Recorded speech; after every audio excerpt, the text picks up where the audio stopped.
Nakikita nyo naman siguro guys, kararating ko lang galing sa trabaho. So nag-start agad ako magluto nitong Filipino spaghetti. Kasi gutom na ang aking mga alagad. Gutom na yung mga alagad ko. Pati ako gutom na rin.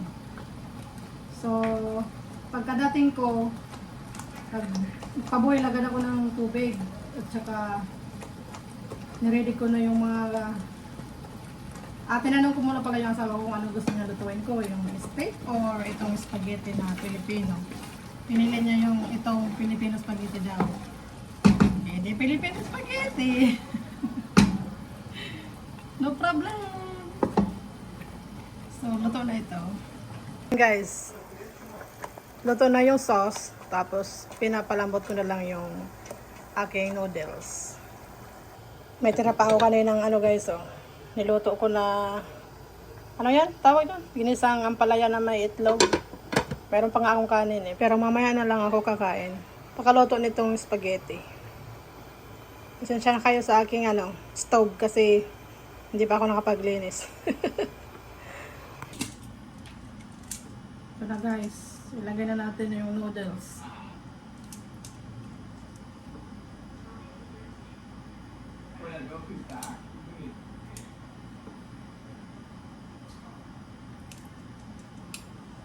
I'm hoping it's Jimmy from it.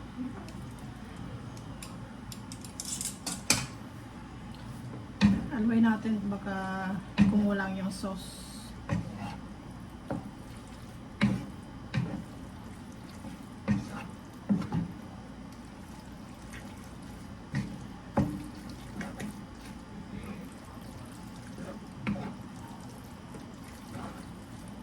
Nice. Go.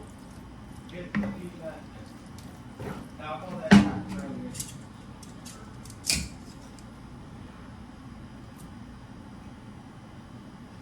If you go back where we were. Oh. We were shit. Hindi ko na siguro busin yung noodles guys kasi ayoko ng wala masyadong sauce. Sarap yung madaming sauce. He's dead. Good shot. That was Jason. Yan guys, ang ating Filipino spaghetti. I like the mythic one. It gives you cheese. Lagyan na lang ng cheese mamaya. Kain tayo guys, spaghetti.